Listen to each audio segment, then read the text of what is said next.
नमस्कार विद्यार्थी मित्रांनो, संच या धड्याच्या मागील भागामध्ये आपण सराव संच 1.1 आणि 1.2 अतिशय सोप्या भाषेत पूर्ण केली. आजच्या या व्हिडिओमध्ये आपण सराव संच 1.3 मधील सर्व उदाहरणे सोडवून घेणार आहोत. हा सराव संच वेनाकृती, उपसंच, विश्वसंच आणि पूरक संच या संकल्पनावर आधारित आहे. चला तर मग विद्यार्थी मित्रांनो सुरुवात करूया. विद्यार्थी मित्रांनो, प्रश्न काय आहे बघा. जर संच ए दिला आहे की संच एमध्ये आहे ABCDE, संच बी बरोबर CDEF, संच सी बरोबर BD, संच डी बरोबर AE. तर पुढीलपैकी कोणती विधाने सत्य व कोणती विधाने असत्य आहेत ते लिहा. तर विद्यार्थी मित्रांनो, खाली तुम्हाला प्रश्न दिला. आता बघा, तुम्हाला इथे सी दिसते, बी दिसते आणि मध्ये एक चिन्ह दिसते सी आणि त्याच्या खाली असणारा आडवी रेष. तर विद्यार्थी मित्रांनो, हा काय आहे रे? तर हा आहे उपसंचचं चिन्ह. लक्षात आलं का? आता उपसंच म्हणजेच काय की पहिल्या संचातील सर्व घटक दुसऱ्या संचात असणे आवश्यक आहे. लक्षात आलं का? चला, प्रश्न पहिला काय आहे बघा. ह्याचं वाचन कसं करायचं. सी उपसंच बी म्हणजे ह्यातील पहिल्या संचातील घटक हे दुसऱ्या संचामध्ये असणे आवश्यक आहे. आता बघा, जो काही सी आहे ह्या सी मधील जे घटक आहेत ते काय आहे बघा, बी आणि डी. आणि विद्यार्थी मित्रांनो, आता बघा बीमध्ये कोणकोणते घटक आहेत, CDEF.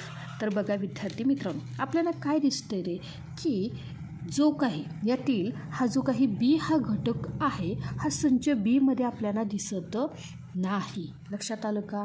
त्यामुळे विद्यार्थी मित्रांनो, हे जे काही विधान आहे काय आहे बघा, सी उपसंच बी हे विधान असत्य आहे. काय आहे बघा, हे विधान काय आहे बघा, असत्य आहे. कारण जे काही बी हा जो काही घटक आहे हा संच बीमध्ये आपल्याला दिसत नाही. लक्षात आलं का? सीमध्ये बी आहे पण बीमध्ये आहे का रे तो? नाही. चला आता दुसरं पाहूया बघा, ए उपसंच डी. आता बघा, एमधील कोणकोणते घटक आहेत, ABCDE. हे सर्व घटक आपल्याला डीमध्ये दिसतात आहे का? तर नाही. फक्त कोणते घटक दिसतात रे? तर ए आणि ई. म्हणजेच विद्यार्थी मित्रांनो, फक्त ए आणि ई आहे, बाकीचे आहेत का रे? की बी आहे, डी आहे किंवा सी आपल्याला दिसतोय का? नाही. म्हणून विद्यार्थी मित्रांनो, हे सुद्धा जे काही विधान आहे हे सुद्धा काय आहे बघा, असत्य. काय आहे? असत्य. चला विद्यार्थी मित्रांनो, आता प्रश्न तिसरा काय आहे बघा, डी उपसंच बी. विद्यार्थी मित्रांनो, डीमध्ये कोणते घटक आहेत? तर डीमध्ये आहे बघा ए आणि ई. आणि बीमध्ये कोणते आहेत? CDEF. आता बघा, हे जे काही घटक आहेत तर ह्यामध्ये आपल्याला काय दिसतं रे की डीमधील फक्त हा जो काही ए हा घटक आहे हा बीमध्ये नाही. लक्षात आलं का? ई आहे पण इथे असणारा जो ए आहे हा बीमध्ये आहे का? नाही. त्यामुळे विद्यार्थी मित्रांनो, हे सुद्धा विधान काय आहे बघा, असत्य. काय आहे? हे सुद्धा विधान काय आहे? असत्य. लक्षात आलं का? त्यासोबतच काय आहे बघा, डी उपसंच ए. विद्यार्थी मित्रांनो, डीमध्ये कोणते घटक आहेत? डीमध्ये ए आणि ई. तर एमध्ये कोणते आहेत बघा, ABCDE. आता बघा विद्यार्थी मित्रांनो, डीमधील ए आणि ई हे एमध्येही आहेत. लक्षात आलं का? इथेही ए आहे, इथे ई आहे.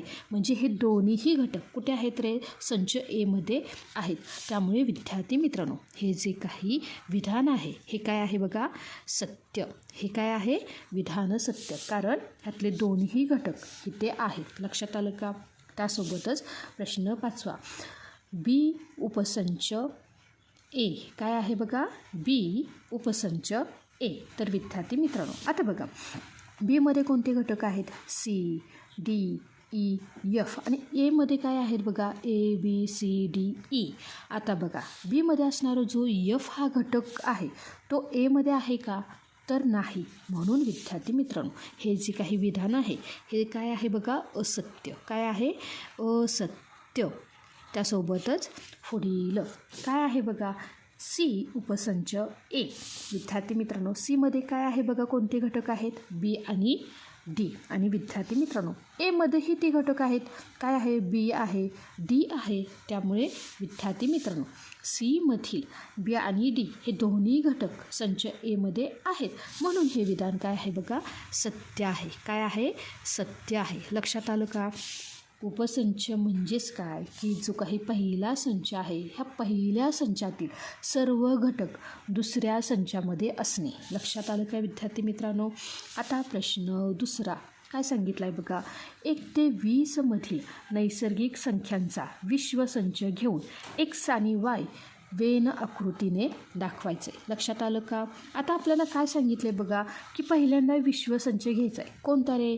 1 ते 20. आणि त्यानुसार आपल्याला एक्स काढायचा आहे, त्यासोबतच वाय काढायचं आहे. विद्यार्थी मित्रांनो, पहिल्यांदा मी काय करते की प्रश्न पूर्ण वाचते आणि मग आपण सोडूया. बघा, संच एक्स हा अशा एक्सचा संच आहे की एक्स ही संख्या काय आहे बघा? नैसर्गिक. आणि ती जी काही नैसर्गिक संख्या आहे ही 7पेक्षा कशी आहे? मोठी आणि 15पेक्षा लहान. आणि त्यासोबतच प्रश्न दुसरा त्यामध्ये दिला आहे बघा, संच वाय हा अशा वायचा संच आहे की वाय ही काय आहे बघा? नैसर्गिक संख्या आहे. आणि वाय ही काय आहे बघा? 1 ते 20 मधील मूळ संख्या आहे. लक्षात आलं का? हे 2 प्रश्न आहेत. पहिल्यांदा आपण काय करूया की विश्वसंच घेऊया. विश्वसंच काय आहे बघा? 1 ते 20 अंक. म्हणून विद्यार्थी मित्रांनो, इथे मी विश्वसंच लिहिला. काय आहे बघा? विश्वसंच, ज्याला आपण काय म्हणतो बघा? Capital you. काय म्हणतो? Capital you. चला आता तो लिहूया. तर तो काय आहे बघा? की पहिल्यांदा काढायचा महिरपी कंसामध्ये आपण सगळे घटक स्वल्पविराम किंवा कॉमा देऊन लिहायचे. बघा काय येणार आहे? 1 2 3 4 5 6 7 8 9 10 11 12 13 14 15 16 17 18 19 आणि 20. महिरपी कंस पूर्ण. बघा विद्यार्थी मित्रांनो, त्यांनी काय सांगितला? 1 ते 20 मधील नैसर्गिक संख्या हा काय आहे रे? आपला विश्वसंच. आता आपण घ्यायचा आहे संच पहिला. आता तो काय आहे बघा? हे मी पहिला नंबर देते आणि तो आहे एक्स. तर विद्यार्थी मित्रांनो, आता त्यांनी काय सांगितलं आहे? संच एक्स कसा आहे रे? तर ह्या आहेत नैसर्गिक संख्या. पण त्या कशा आहेत रे? तर त्या आहेत 7पेक्षा मोठी आणि 15पेक्षा लहान. चला आता बघा, 7पेक्षा मोठी कुठल्या आहेत रे? 8 9 10 11 12 13 आणि 15पेक्षा लहान म्हणजे 14पर्यंत. लक्षात आलं का? म्हणजे आपल्याला संख्या कुठून लिहायच्यात रे? 8 ते 14. चला एक्स लिहूया. काय येणार आहे बघा? तर एक्स येणार आहे 8 9 10 11 12 13 आणि 14. लक्षात आलं का? हा काय झाला आपला संच एक्स. 7पेक्षा काय आहे ती संख्या? मोठी आणि 15पेक्षा कशी आहे रे? लहान. पहिल्यांदा आपण काय करूया? हा प्रश्न सोडवूया आणि मग आपण वायकडे जाऊया. तर बघा विद्यार्थी मित्रांनो, आता आपल्याला काय करायचं रे? वेन आकृती काढायची. आता पहिल्यांदा वेन आकृती विश्वसंच काढण्यासाठी आपल्याला काय करायचं आहे बघा? मोठाच्या मोठा हा काय घ्यायचा आहे? आयत. काय घ्यायचं आहे बघा? हा घेतला आपण आयत. आता आयताला आपण काय करायचं बघा रे? नाव द्यायचं आहे. नाव काय आहे रे? तर नाव आहे यू. काय आहे बघा? नाव आहे विश्वसंच यू. लक्षात आलं का? इथे मी नाव दिलं. आता बघा, आता आपल्याला काय करायचं आहे की हा जो काही एक्स आहे ह्या संख्या आपल्याला काय करायचे रे? वर्तुळामध्ये लिहायच्या. कारण तो काय आहे रे आपला? की 1 ते 20 मधील ज्या काही नैसर्गिक संख्या ह्या कुठे येणार आहेत? ह्या येणार आहेत आयतामध्ये. आणि हा जो काही एक्स आहे ह्या संख्या कुठे येणार आहेत रे? वर्तुळामध्ये. चला विद्यार्थी मित्रांनो, आता बघा मी काय करते? पहिल्यांदा वर्तुळ काढते. आता वर्तुळ काढते. वर्तुळ काढल्यानंतरनं ह्या वर्तुळाच्या आतमध्ये मला कोणत्या संख्या लिहायच्या आहेत बघा? तर मला त्या संख्या लिहायच्या आहेत. इथं लिहिलं 8, इकडे लिहिलं 9, इकडे लिहिला 10 11, इकडे 12 13, इकडे आहे 14 आणि ही आहे 15 आणि ह्याला मी नाव दिलं बघा एक्स. काय दिलं बघा एक्स. आता राहिलेले ज्या काही सर्व संख्या आहेत कोणत्या रे, की 1 ते 7पर्यंतच्या संख्या ह्या आपल्याला कुठं लिहायच्यात रे, ह्या आयतामध्ये. त्यासोबतच 15च्या पुढील सर्व संख्या आपल्याला कुठे लिहायच्यात रे, ह्या चौकोनामध्ये. लक्षात आलं का, कारण ह्या सगळ्या काय आहेत रे, विश्वसंचातील संख्या. लक्षात आलं का, सर्वच्या सर्व अंक. चला आता ते लिहूया का. बघा विद्यार्थी मित्रांनो, आता मी काय लिहिणार आहे बघा 1 ते 7 अंक. मी कुठेही लिहू शकते 1 2, त्यासोबतच इथे आहे 3, इकडे आहे 4, इकडे लिहिला मी 5, इकडे लिहिला 6, इथे आला 7, त्यासोबत 8 9 10 11 12 13 14 15. ह्या संख्या इकडे बाहेर चौकोनात लिहायच्या नाहीत. लक्षात आलं का. तर आता बघा 14च्या पुढील कोणत्या संख्या आहेत बघा 15. मग मी इथं लिहिलं 15, इकडे लिहिलं मी कुठंतरी 16, त्यासोबतच 17, इकडे लिहिलं मी 18, इकडे लिहिला मी 19 आणि इकडे मी लिहिला 20.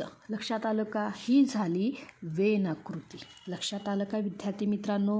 हे काय झाले रे, की 1 ते 20 ह्या काय आहेत नैसर्गिक संख्या आहेत. पण विद्यार्थी मित्रांनो, जो काही संच आपल्याला एक्स दिला होता तो कसा होता रे, तर तो 7पेक्षा मोठा आणि 15पेक्षा लहान असणाऱ्या संख्या आपण वर्तुळात लिहिल्या. लक्षात आलं का विद्यार्थी मित्रांनो. चला आता प्रश्न दुसरा काय दिला आहे बघा. संच वाय हा अशा वायचा संच आहे की वाय काय आहे रे, नैसर्गिक संख्या, आणि वाय ही काय आहे रे, 1 ते 20 मधील मूळ संख्या. तर विद्यार्थी मित्रांनो, आपल्याकडे विश्वसंच आहे. आता आपल्याला काय करायचे तर मूळ संख्या लिहायची. चला आता जे काही दुसरं आहे तर तो काय आहे बघा, तर दुसरा आहे वाय. वाय काय आहे रे, 1 ते 20 मधील मूळ संख्या. कोणकोणत्या आहेत तर विद्यार्थी मित्रांनो, मूळ संख्या म्हणजे काय, की ज्या संख्या फक्त 1च्या पाड्यात आणि स्वतःच्याच पाड्यात येतात. लक्षात आलं का. तर विद्यार्थी मित्रांनो, तर त्या संख्या आहेत बघा 2 3 5 7 11 13 17 आणि 19. लक्षात आलं का विद्यार्थी मित्रांनो. हा काय झाला बघा वाय हा संच. लक्षात आलं का. काय आहेत रे, तर 1 ते 20 मधील मूळ संख्या. आता आपल्याला काढायची वेन आकृती. पुन्हा काय करायचं, हा काय घ्यायचा रे, मोठाच्या मोठा हा घ्यायचा आयत, आणि ह्या आयत हा काय आहे रे आपला विश्वसंच, म्हणून मी ते नाव दिला यू. आता बघा एक वर्तुळ काढून आपल्याला काय करायचे रे, ह्या सर्व संख्या लिहायच्या. चला मी ते हे वर्तुळ काढते आणि ह्या वर्तुळामध्ये काय करते रे, पहिल्या ह्या संख्या लिहून घेते. काय आहेत बघा त्या संख्या, तर त्या आहे 2 3 5 7 11 13 17 आणि 19. आणि विद्यार्थी मित्रांनो, हा काय आहे बघा, तर हा आहे वाय हा संच. काय आहे वाय हा संच, आणि वाय संच काय आहे तर 1 ते 20 मधील ह्या सर्व काय आहेत मूळ संख्या. आता ह्या आयतामध्ये कोणत्या संख्या लिहायच्या, तर मूळ संख्या सोडून ज्या काही राहिलेल्या संख्या आहेत त्या आपण काय करायच्या आयतामध्ये लिहायच्या. चला लिहूया. बघा पहिली संख्या आहे 1 नंतरनं 2 झालं, 3 झालं, मग काय येणार आहे बघा, तर येणार आहे 4 नंतरनं 5 इथे आहे.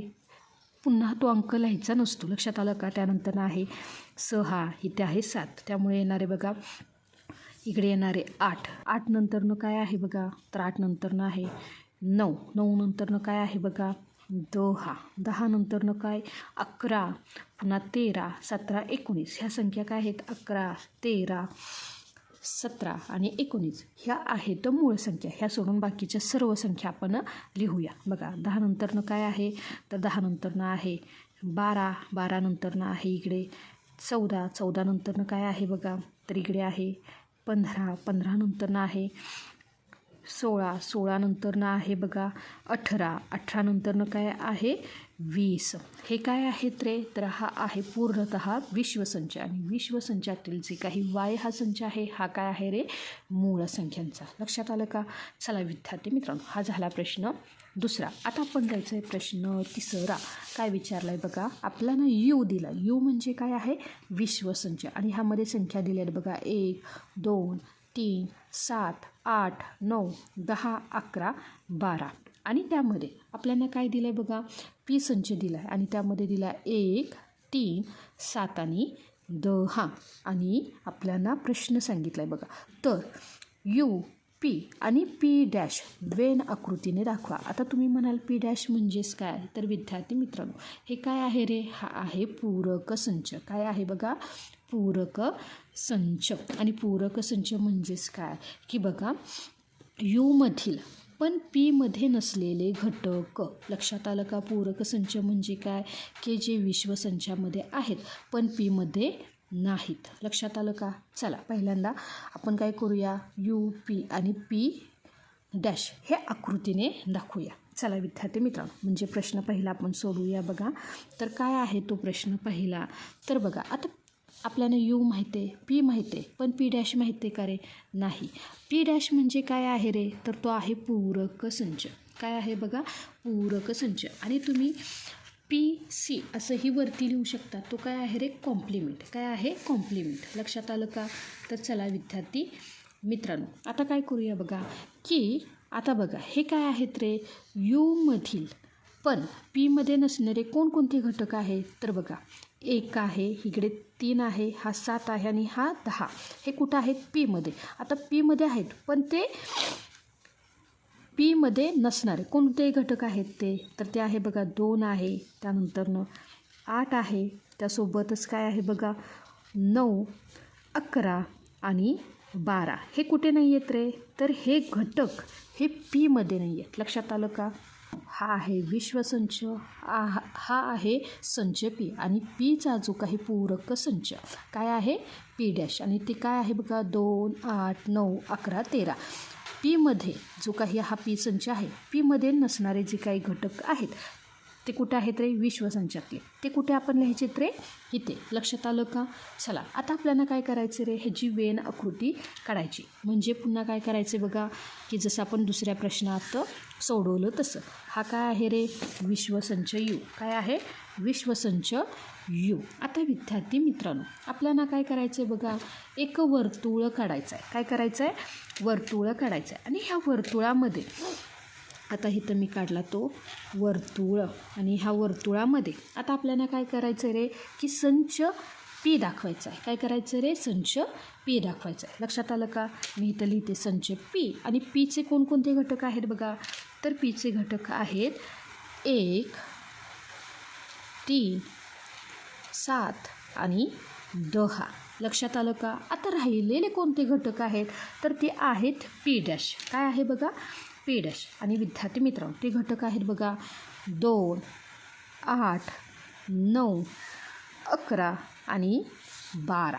लक्षात आलं का? की हे आहे संच पी. आणि हा जो काही संच आहे हा काय आहे बघा? P dash. काय आहे बघा? तो पी डॅश. आणि हा सगळा मिळून म्हणजेच काय? पी आणि पी डॅश हा काय आहे रे? विश्वसंच. पीचा जो काही पूरक संच तो काय आहे रे? P dash. लक्षात आलं का विद्यार्थी मित्रांनो? त्यासोबतच प्रश्न दुसरा आपल्याला काय विचारला आहे बघा की पी डॅशचा डॅश बरोबर पी याचा पडताळा घ्या. आता बघा विद्यार्थी मित्रांनो, त्यांनी काय सांगितले बघा की पी डॅशचा पूरक संच. आता हा जो काही पी डॅश आहे, काय सांगितलं आहे बघा प्रश्न दुसऱ्यामध्ये, हा जो काही पी डॅश आहे ह्याचा पूरक संच म्हणजेच काय की पुन्हा काय घेतलं आहे? ह्या पी डॅशचा पुन्हा हा पूरक संच घेतला आहे. लक्षात आलं का? आता म्हणजे बघा ह्याचा पूरक संच म्हणजेच काय? आता ह्यातले जे काही घटक आहेत कोणते रे? 2, 8, 9, 11 आणि 12 हे यूमध्ये आहेत. पण पी डॅशमध्ये नसणारे कोणते घटक आहेत? तर ते घटक आहेत बघा 1, 3, 7 आणि 10. लक्षात आलं का? पी डॅश डॅश काय आहे बघा, तर ते आहे, तर ते घटक आहेत. कोणते आहे बघा? पी डॅश डॅशमधील घटक आहेत. तर महिरपी कंसामध्ये आहेत 1, 3, 7 आणि 10. काय आहेत? 1, 3, 7 आणि 10. म्हणजेच विद्यार्थी मित्रांनो, हा जो काही संच आहे हा काय आहे रे? पी. कारण पीमध्ये कोणते घटक आहेत? पीमध्ये घटक आहेत 1, 3, 7 आणि 10. म्हणून विद्यार्थी मित्रांनो, इथे काय आहे बघा, जो काही पी डॅशचा डॅश बरोबर काय येणार आहे रे? पी. लक्षात आलं का? आता काय सांगितलं होतं बघा त्यांनी, प्रश्न दुसरा सांगितला होता जो काही पीचा पूरक संच काय असतो रे, पी डॅश. त्यातील घटक काय आहेत, 2, 8, 9, 11 आणि 12. आता त्यांनी काय सांगितलं, हा जो काही पूरक संच आहे त्याचा पुन्हा आपल्याला पूरक संच काढायचा आहे. लक्षात आलं का? आणि काढल्यानंतर तो काय यायला पाहिजेत रे, पी. तर विद्यार्थी मित्रांनो, पूरक संचातले घटक काय आहेत, 2, 8, 9, 11 आणि 12. आता बघा, पुन्हा हा जो काही पूरक संच आहे ह्याचा पुन्हा आपल्याला काय करायचं आहे रे, पूरक संच घ्यायचा. आणि पूरक संच म्हणजेच काय, की जे घटक ह्यामध्ये आहेत हे घटक न घेता जे काही विश्वसंचातील घटक आपल्याला घ्यायचे. लक्षात आलं का? हे घटक आपल्याला घ्यायचे नाहीत. मग हे घटक न घेता विश्वसंचातील जर मी घटक घेतले तर ते काय आहेत बघा, 1, 3, 7 आणि 10. म्हणून विद्यार्थी मित्रांनो बघा, पीचा जो काही पूरक संच पी डॅश आहे त्याचा पुन्हा पूरक संच काय येतो रे, 1, 3, 7 आणि 10. लक्षात आलं का विद्यार्थी मित्रांनो? त्यासोबतच पुढील प्रश्न काय आहे बघा, की जर संच ए बरोबर 1, 3, 2, 7 तर ए या संचाचे कोणतेही 3 उपसंच लिहा. तर विद्यार्थी मित्रांनो, आता एमधील जे काही घटक आहे ह्या घटकापासून कोणतेही छोटे संच बनवू शकतो. लक्षात आलं का? आता समजा विद्यार्थी मित्रांनो, मी लिहिलं बघा ए बरोबर, मी हा रिकामा संचसुद्धा लिहू शकते किंवा ज्याला आपण काय म्हणतो बघा, फाय. काय लिहितो बघा, फाय. लक्षात आलं का? हा काय आहे रे, संच. लक्षात आलं का? की रिक्त संच हा प्रत्येक संचाचा उपसंच असतो. त्यामुळे आपण हे उत्तर लिहू शकतो. लक्षात आलं का? त्यासोबतच आणखी कुठलं लिहू शकतो, तर विद्यार्थी मित्रांनो बघा, बी बरोबर मी काय लिहू शकते रे, की 1, 3, 2. लक्षात आलं का? त्यासोबतच सी बरोबर मी लिहू शकते की 2, 7. त्यासोबतच डी बरोबर मी काय लिहू शकते रे, 1. हे काय आहेत रे, ए या संचाचे उपसंच. लक्षात आलं का? चला आता पुढील प्रश्न आहे, प्रश्न 5वा. काय आहे बघा, पुढील संचापैकी कोणते संच दुसऱ्या कोणत्या संचाचे उपसंच आहेत ते लिहा. आता बघा प्रश्न दिलाय बघा, पी हा पुण्यातील रहिवाशांचा संच आहे, यम हा मध्य प्रदेशातील रहिवाशांचा संच आहे, आय हा इंदोरमधील रहिवाशांचा संच आहे, बी हा भारतातील रहिवाशांचा संच आहे, एच हा महाराष्ट्रातील रहिवाशांचा संच आहे. आणि ह्यातील प्रश्न दुसरा आहे बघा, वरीलपैकी कोणता संच या उदाहरणात विश्वसंच म्हणून घेता येईल. तर विद्यार्थी मित्रांनो, उपसंच म्हणजेच काय, की जर आपल्याकडे 2 संच आहेत तर संच ए असू दे किंवा बी असू दे, ह्यातील प्रत्येक घटक म्हणजे संच बीचा घटक हा कुठे असायला पाहिजे तर संच एमध्ये असायला हवा. लक्षात आलं का? आता बघा आपण पहिल्यांदा काय करूया बघा, की हा पी हा संच आहे, यम हा संच आहे, आय हा संच आहे, बी हा संच आहे आणि एच हा संच आहे. आता पी म्हणजे पुणे, यम म्हणजे काय आहे बघा, महाराष्ट्र. इथे आपण लिहूया बघा की पी म्हणजे काय आहे बघा, पुणे. त्यासोबतच यम म्हणजे काय आहे बघा, तर मध्य प्रदेश. काय आहे, मध्य प्रदेश. त्यासोबतच पुढे काय आहे बघा, आय म्हणजे काय आहे बघा, इंदोर. काय आहे, इंदोर. त्यासोबतच पुढे आहे बी म्हणजे काय आहे बघा, भारत. काय आहे बघा, भारत. आणि एच म्हणजे काय आहे, तर एच मी म्हणलं महाराष्ट्र. काय म्हणलं बघा, महाराष्ट्र. हे काय आहेत रे, हे संच आहेत. चला विद्यार्थी मित्रांनो, आता आपण उपसंच लिहूया. आता बघा पुणे कुठे येतं रे, तर पुणे हे महाराष्ट्रात येतं. म्हणून मी पहिलं असं लिहिलं तर बघा की पुणे हे महाराष्ट्रात आहे. काय आहे बघा, पुणे हे महाराष्ट्रात आहे, महाराष्ट्रात आहे. म्हणून मी काय लिहू शकते बघा, की पी उपसंच एच. लक्षात आलं का? पुणे आहे महाराष्ट्रात. हे काय आहे रे, उपसंचाचं चिन्ह. लक्षात आलं का? पुणे हे महाराष्ट्रात आहे. त्यासोबतच विद्यार्थी मित्रांनो, दुसरा उपसंच मी काय लिहू शकते बघा, पुणे हे भारतात आहे. कुठे आहे रे पुणे, भारतात. म्हणून विद्यार्थी मित्रांनो बघा, पुणे हे काय आहे रे, भारतात. म्हणून लिहिलं बघा पी उपसंच बी. लक्षात आलं का विद्यार्थी मित्रांनो? पुणे हे भारतात आहे. त्यासोबतच विद्यार्थी मित्रांनो तिसरा, आता बघा जे काही इंदोर आहे, हे इंदोर कुठे आहे रे, मध्य प्रदेश. म्हणून मी असं लिहिलं तर बघा आय उपसंच यम. लक्षात आलं का? इंदोर हे मध्य प्रदेशमध्ये आहे. त्यासोबतच इंदोर हे कुठं आहे रे? भारतात. कुठे आहे बघा? इंदोर हे भारतात. म्हणून मी चौथं काय लिहू शकते? इंदोर हे कुठं आहे रे? भारतात. आय उपसंच बी. इंदोर उपसंच भारत. लक्षात आलं का? इंदोर कुठे आहे? भारतात. त्यासोबतच आता बघा महाराष्ट्र कुठे आहे रे? भारतात. त्यासोबतच मध्य प्रदेश आहे भारतात. म्हणून पुढील जो काही उपसंच आहे ते मी असं लिहू शकते की यच उपसंच बी. यच म्हणजे महाराष्ट्र, बी म्हणजे भारत. महाराष्ट्र हे भारतात आहे. त्यासोबतच सहावा काय लिहू शकतो बघा? जी काही मध्य प्रदेश हे कुठं आहे रे? तर हे सुद्धा आहे भारतात. म्हणजे काय आहे बघा? मध्य प्रदेश हे भारतात आहे. यम उपसंच बी. लक्षात आलं का? तर बघा विद्यार्थी मित्रांनो, प्रश्न दुसरा काय विचारला आहे त्यांनी? वरीलपैकी कोणता संच या उदाहरणात विश्वसंच म्हणून घेता येईल? तर विद्यार्थी मित्रांनो बघा आपल्याला काय दिसते रे? यच बी म्हणजे काय आहे बघा? भारत. आता बघा संच जो काही बी आहे ह्या भारतमधील सर्व रहिवासी कुठे आहेत रे? तर पुणेमध्ये आहे, मध्य प्रदेश आहे, इंदोर आहे, महाराष्ट्र आहे. म्हणून विद्यार्थी मित्रांनो जे काही दुसऱ्या प्रश्नाचं उत्तर आहे तर ते काय येणार आहे बघा? संच बी. संच बी म्हणजे काय बघा? भारत. काय येणार आहे? संच बी म्हणजे काय येणार आहे? भारत. म्हणून हा काय आहे रे? की भारत हा विश्वसंच म्हणून आपल्याला घेता येईल. लक्षात आलं का? चला आता जे काही पुढील प्रश्न आहे तो आहे 6वा. काय आहे बघा? खाली काही संच दिले आहेत त्यांचा अभ्यास करताना कोणता संच त्या संचासाठी विश्वसंच घेता येईल? तर संच दिला आपल्याला ए. ए बरोबर काय आहे रे? 5च्या पटीतील संख्यांचा संच. बी संच काय दिलं आहे? 7च्या पाड्यातील संख्यांचा संच. सी बरोबर काय दिलं आहे? 12च्या पटीतील पूर्णांक संख्यांचा संच. चला विद्यार्थी मित्रांनो पहिल्यांदा आपण संच पाहूया. बघा ए बरोबर 5च्या पटीतील म्हणजे काय रे? 5चा पाडा. काय येणार आहे? 5 एके 5, 5 दुने 10, 5 त्रिक 15, 5 चौक 20. आणि ह्या संख्या कशा आहेत रे? तर त्या आहेत असंख्य. लक्षात आलं का? अगणित की ते आपल्याला मोजता येतं नाहीत. त्यासोबतच संच बी काय सांगितले रे? तर तो सांगितला आहे 7च्या पाड्यातील संख्यांचा संच. तर बघा विद्यार्थी मित्रांनो म्हणजे काय येणार आहे? 7 एके 7, 7 दोन्ही 14, 7 एके 21, 7 चौक 28. त्यासोबतच ह्या संख्या कशा आहेत रे? ह्या सुद्धा संख्या आहेत अनंत ज्या आपल्याला मोजता येत नाहीत. त्यासोबतच सी म्हणजे काय आहे रे? 12च्या पटीत. 12च्या पटी म्हणजे काय रे? 12चा पाडा. बघा तो काय येणार आहे?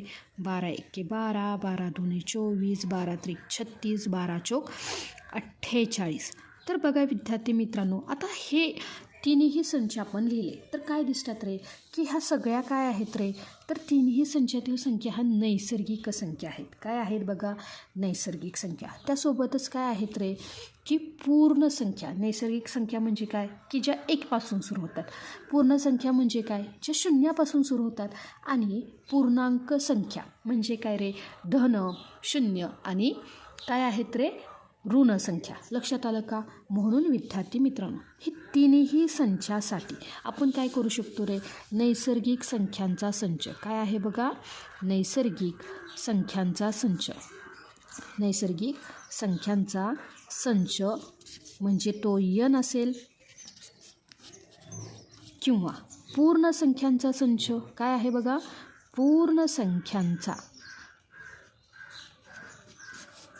संच म्हणजे तो होल नंबर जो 0 सुरू होतो. लक्षात आलं का? किंवा काय आहे बघा? पूर्णांक संख्यांचा संच ज्याला आपण इंटिजर असे म्हणतो. तर हा विश्वसंच म्हणून घेता येईल. लक्षात आलं का? या तिन्ही संचासाठी काय आहे बघा? नैसर्गिक संख्यांचा संच असेल, पूर्ण संख्यांचा संच असेल किंवा पूर्णांक संख्यांचा संच हा विश्वसंच म्हणून घेता येईल. लक्षात आलं का? त्यासोबतच विद्यार्थी मित्रांनो प्रश्न दुसरा काय आहे बघा? 4च्या पटीतील पूर्णांक संख्यांचा संच. आणि टी म्हणजे काय आहे? सर्व समवर्ग संख्यांचा संच. बघा आता पी संच काय आहे रे? 4च्या पटीतील म्हणजे 4चा पाडा. काय येणार आहे बघा? 4 एके 4, 4 दोन्ही 8, 4 त्रिक 12, 4 चौक 16, आणि ह्या संख्या कशा आहेत रे, तर त्या आहेत अनंत. लक्षात आलं का, त्या आपण मोजू शकत नाही. त्यासोबतच टी. आता टीमध्ये काय सांगितले, सर्व समवर्ग संख्यांचा संच. आता समवर्ग म्हणजेच काय की बघा, समसंख्या आहे 2, 4, 6, 8. आता बघा ह्यांचा काय करायचं रे, आपल्याला घ्यायचा आहे वर्ग. कारण काय सांगितले, सर्व समवर्ग संख्यांचा संच. ह्यांचा वर्ग काय आहे, 2चा वर्ग आहे 4, 4चा वर्ग आहे 16, 6चा वर्ग आहे 36, 8चा वर्ग आहे 64. काय आहे, 64. आणि ह्या सुद्धा संख्या काय आहेत रे, अनंत. तर बघा विद्यार्थी मित्रांनो, इथे तुम्हाला काय लक्षात येतं की इथेही ह्या संख्या दिसतात. ह्या काय आहेत रे, तर ह्या आहेत नैसर्गिक संख्यांचा संच. लक्षात आलं का. त्यासोबतच त्या आहेत पूर्ण संख्यांचा संच आणि पूर्णांक संख्यांचा संच. म्हणून विद्यार्थी मित्रांनो, हा सुद्धा जो काही संच आहे, या संचासाठी सुद्धा NWI हे संच विश्वसंच म्हणून घेता येते. लक्षात आलं का. हा सुद्धा काय आहेत बघा, नैसर्गिक संख्या आहेत, पूर्ण संख्या आहेत आणि पूर्णांक संख्या आहेत. त्यासोबतच विद्यार्थी मित्रांनो, ह्या सराव संचातील हे शेवटचं उदाहरण आहे बघा. वर्गातील सर्व विद्यार्थ्यांचा संच हा विश्वसंच मानू. गणितात 50% किंवा त्यापेक्षा अधिक गुण मिळवणाऱ्या विद्यार्थ्यांचा संच ए मानला तर एचा पूरक संच लिहा. आता बघा त्यांनी काय सांगितलं आहे, सर्व विद्यार्थ्यांचा संच म्हणजे तो काय आहे, आपला विश्वसंच. काय आहे बघा, विश्वसंच, ज्याला आपण यू असे म्हणतो. हा काय आहेत की वर्गातील सर्व विद्यार्थी. काय आहेत, वर्गातील सर्व विद्यार्थी. त्यासोबतच विद्यार्थी मित्रांनो, त्यांनी काय सांगितलं आहे, गणितामध्ये 50% किंवा जे काही अधिक गुण मिळवणाऱ्या विद्यार्थ्यांचा संच आहे तो काय आहे बघा, संच ए. म्हणजे संच एमध्ये काय येणार आहेत की 50% गणितात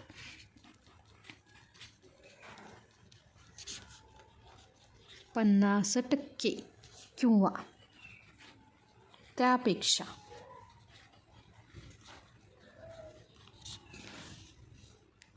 अधिक गुण मिळवणारे विद्यार्थी.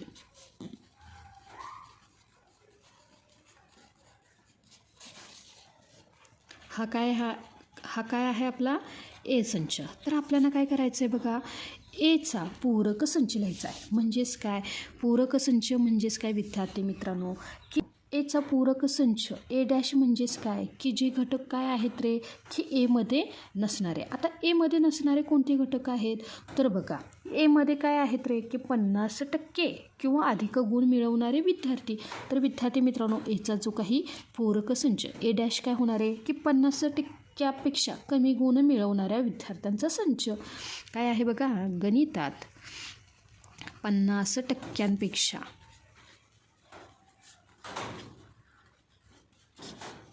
कमी गुण मिळवणारे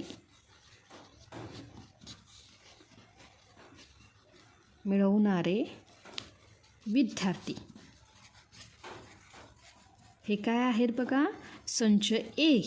हा जो काही संच ए आहे ह्याचा काय असणार आहे, हा पूरक संच. तर विद्यार्थी मित्रांनो, आज आपण काय केलं बघा, हा जो काही सराव संच काय आहे बघा, 1.3 मधील सर्व उदाहरणे सोप्या भाषेत सोडवून पूर्ण केली आहेत. पुढील व्हिडिओमध्ये आपण संचावरील क्रिया आणि सराव संच 1.4 शिकणार आहोत. व्हिडिओ आवडला असेल तर लाईक करा, तुमच्या वर्गमित्रांमध्ये शेअर करा आणि चॅनेलला सबस्क्राईब करायला विसरू नका. भेटूया एका नवीन विषयासह. तोपर्यंत धन्यवाद.